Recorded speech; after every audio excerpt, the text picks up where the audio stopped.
What's something you were embarrassed about that you embrace now? I was embarrassed about a lot of things. Like, I honestly, growing up, like, I did not like anything about me. I really thought I was, like, the ugliest motherfucker walking on this planet. I didn't like my ears or my nose or my teeth, my little baby gap. I didn't like my forehead, my boobs, like, everything. I didn't like everything. Like, that really just was what it was. But I don't know. I just kind of, like, came into my own. One day, I was just like, you know what? Life is too short to be like hating myself. And now like I'm so full of my fucking self. Not like in a shitty way, like I don't shit on people, but I really just like I distract myself whenever I walk by the mirror, pretty much. I stutter occasionally because it's like my brain is moving so fucking fast, like my mouth cannot catch up. And I don't know. I don't think you stuttered once in this interview. Really? And we've been filming for almost an hour. Fuck yeah.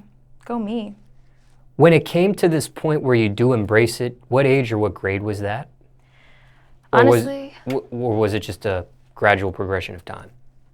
it was gradual at first, and then it was after high school for sure. Like, I feel like high school is such a fucking confusing time for everybody. Like, maybe it was really whenever I went out to Florida. Florida parties harder than anywhere I've ever seen in my fucking life. So those girls did not give a fuck. They were just wild, and like really, like what it was is like I was so insecure about like all the things that like I wanted or like I liked or things I was interested in or just like the things that I had done or felt like doing, and I'm like, oh, like it's wrong, like, you feel me? And I meet those people that are really living their best life and they're doing all those things plus some, like, and they don't give a fuck. I'm just like, damn, like I could really, like, what I'm thinking is not even terrible. So I mean, and it was almost like by the time I moved to New York, it was everything. I don't know. For me, like those women are sexually liberated. So I was like, I'm trying to live to be the same way, you know? I love that. I love very empowered females.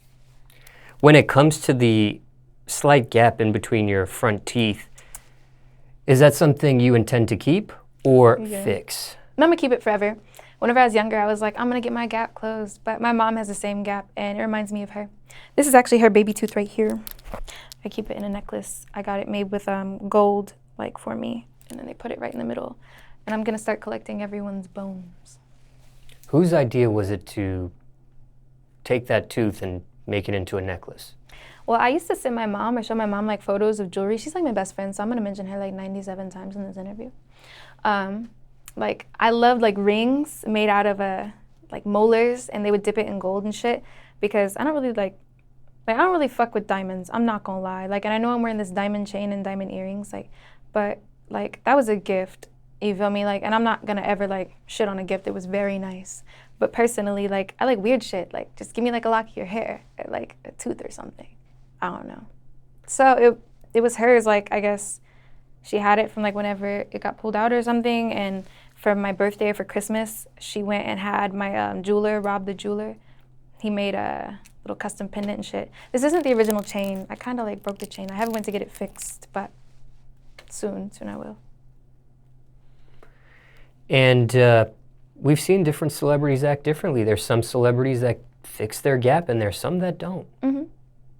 I mean, shit, like, to each their own. If it's something that it really like fucking bothers them, then they should fucking, I guess, do whatever they gotta do. Personally, myself, I don't want to change shit about me because I feel like life is constantly pressuring people to be like a certain way. Like I won't even hang around certain people if I start feeling myself acting like different around them. If my personality changes like a little too much, you know, like around them, I code switch and I can't like change it back. Like I just steer clear. So I want to keep everything just as original as possible, minus my cat nails and eyelashes and these blonde extensions. But other than that, we're pretty natural. Are you wearing makeup today? I'm wearing eye makeup, and I put makeup under my eyes because I don't fucking sleep because I'm constantly working and constantly on go. So, but I think the bags are kind of sexy, like not bags, but like the dark circles. Like sometimes I just go out like with nothing on. It gives me like a rock star look. So, yeah.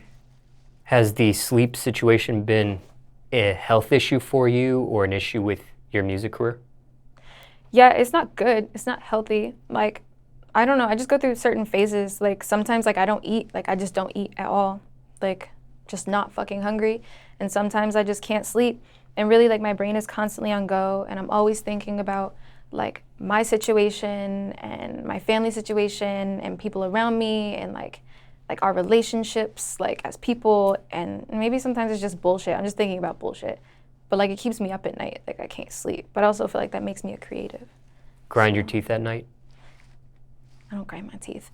But I do kind of snore. Have you ever seen a professional about any of this stuff? Yes. I used to go to therapy whenever I was younger. I saw a therapist for a while, and that was crazy. My mom was like, "You're going. Mental health is important." And honestly, like, there was no mental health help like around where I was from, and like really, it's not something that people like learn about. But she like pushed it, so I fucking went. So I'm like one of the first ones out of my family to ever go see somebody for that shit, and it really, really benefited me like a whole lot. And now I feel like I'm really good with dealing with people because like I'm better understanding myself. So yeah. I feel like everyone should go see a therapist because your brain is a fucking organ, and you see a doctor for literally every other part of your body. Like, you don't have to be like a psychopath to go. You should just go. Did the therapist prescribe any sort of medication? Yeah, she did. But I didn't want to take it. But my mom's like, nah, you should take it. And I was underage, so she was like, you're going to do these things. And so I did it, but I wasn't taking it regularly, and it had just gotten taken off some kind of like blacklist. I don't even remember what the fuck it was because it had like crazy side effects. And I just went wild because the medicine was making me like fucking tweaky. So I got like arrested that year. It was a lot. It was bad. So yeah, but other than that, now I'm good. I stay away from like all big pharma. Like the medicine I take, I'll take like fucking like Midol, and I smoke. Like that's it. That's all I take. When you stop the medication, do you still continue to see that therapist and say, hey, I don't want to take this anymore? No, I just stopped going. Really, because like I moved. But she gave me her phone number. She's like, you can call me anytime. And I really fuck with her because like every therapist is different. They're just random ass people. They don't get paid like tons of money to do the shit. Like, so, yep, I just started like trying to do it myself.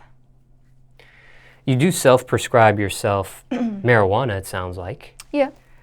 Sometimes medication can lead to an addiction. Are you addicted to marijuana? No. I don't get addicted to anything that's not people. I get addicted to people easily, and that shit is frustrating because like to me, like people are my drug. Like I said, like they're like my most interesting like thing. Like I fucking, what is that called? Not obsess. Compulsive? Yeah, it's like compulsive. Like I can't just like leave people be. That shit's irritating. So my relationships have lasted like way longer than they needed to, like shitty relationships. Looking back, was that the right way to go about it? Self-prescribing yourself marijuana and things of that nature? Smoking, I definitely like learned a lot more about myself. Like I got very like introverted, and whenever I smoked, so I would just be like alone with myself, and that's something like I hadn't allowed myself to do in a long time. So, cause like I was in like relationships, like shitty, like terrible relationships, like back to back, like 3-4 years each. I started like dating whenever I was like 16 or 17. So yeah, but I was a prude. We never even did anything. Like I didn't even want to hold hands or like look at people in the eyes. Like I didn't really start like dating someone seriously, like where like you kiss them and stuff, you know, until like I was 18. So yeah. What age were you when you lost your virginity? Like 19. I was already graduated. Yep. And when it comes to a professional, I know you don't see one, haven't seen one since you were young. It stopped. Do you feel like you need to see one now or in the future at this point? I mean, I feel like it's definitely like a healthy thing. Like I would recommend myself. Like I mean, I saw one like whenever I first moved out here to California, just because like it was the same as getting like my new dentist set up, like my new hairstylist, like everything that I needed, like I just set it up, and I went and saw that person like a couple times, and I was just like, nah, I'm okay. Like I don't feel like this is a necessity right now. One time a year going to see someone like is, I feel like, recommended. It's like a checkup. And is that something that's covered with, by health insurance? Mine it is, but it's not always covered. But there are so many like different programs you can get into to where like you can figure that out and like what you're able to do. affordable healthcare. 2021, let's go. Now, I don't know if they knew, but if they did they say anything to you about your self-prescribed marijuana usage or the fact that you do music? The fact that I do music, for sure. I don't think they really cared, more so like about the weed because I was in California, so they didn't really care. But yeah, about music because it's like it's stressful, like doing this shit. Like it's fun, but like it can be stressful, you feel me? Like I'm from like a small like Midwestern ass like town, you know? So like shit's very different and it moves very fast. So like being around certain people, it's so different for me. Like in the Midwest, like I know my neighbors. Like I could go over and like knock on the door and be like, yo, can I get like 2 eggs and some sugar? You feel me? Like you know your neighborhood. And out here, not out here, but like in LA, like people are low key, like I guess like in the term of the word or whatever, like kind of fake. Like, but I don't blame them.